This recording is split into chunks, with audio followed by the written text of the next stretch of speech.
My name is John Dardis. I'm a Jesuit priest working in Brussels, where I'm president or chairman of the Jesuit European Provincials. So I try to coordinate the 5,000 Jesuits around Europe, which is quite a task actually. Keep them all moving along and looking in the same direction, I hope. My job here is to keep things moving this evening. First of all, if you've got a phone, just make sure it's turned off, a mobile phone. So my job is sort of to glare at anybody with a phone that goes off during the time, to glare in a suitably firm way. Put them in prison. Something like that. And also if a speaker is rambling on, I'll also cough discreetly and maybe not so discreetly after a few moments. So welcome to Dublin. You're quite an international group. We come from different backgrounds and cultures, and that will add a great richness to our discussions. We've obviously organised the sunshine as a special part of the conference as well.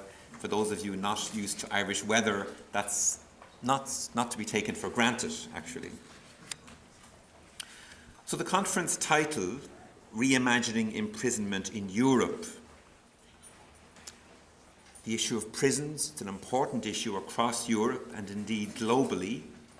How we manage our prison systems, how we deal with crime in our societies, and how we move to a focus on rehabilitation and prevention rather than any kind of retribution or vengeance. I think the international lineup of the speakers will ensure that we get a sense of the variety of systems across Europe. Maybe think about the strengths, the weaknesses, and how we can move forward to a new situation. As I said, I work largely in administration at the moment, but my own thinking on prisons was influenced when I worked for a short time as a prison chaplain in Ontario in Canada.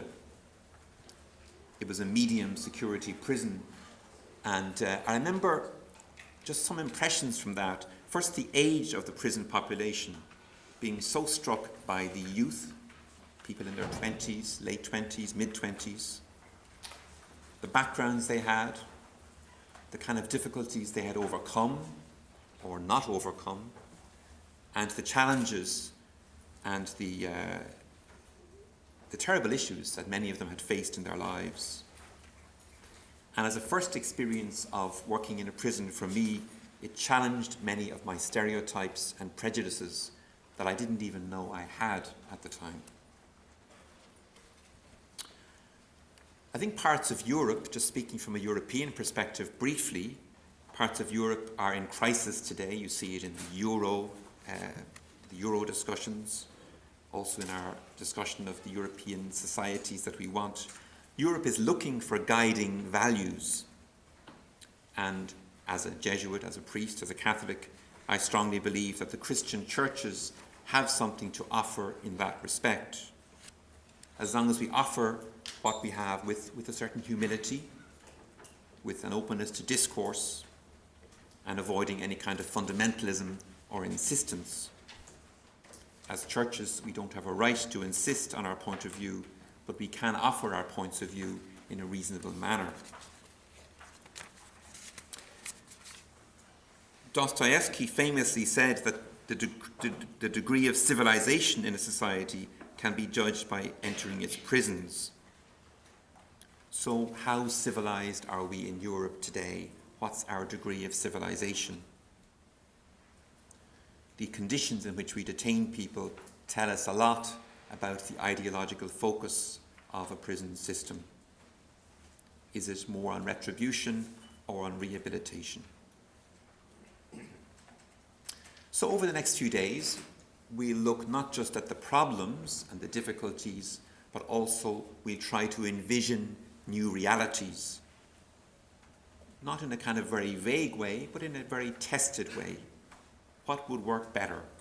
What could be different? What would be more humane? What would be more efficient and effective? And the room here this evening and the conference contains policymakers and practitioners and philosophers and lawyers and theologians. So an interdisciplinary approach will be taken. A brief word about the Jesuit Centre for Faith and Justice. It's a centre, as it says, for faith, so it reflects from the point of view of the Christian tradition, but it strongly believes that social justice is part of the gospel and that we have something to say to our societies about that. So it tries to foster an understanding of public issues through social analysis, theological reflection and advocacy. And personally, having worked in Ireland before, I know the team there very well. It's a very committed team, and it's very good to be back here helping out on this conference. I'm very glad to do that during these days.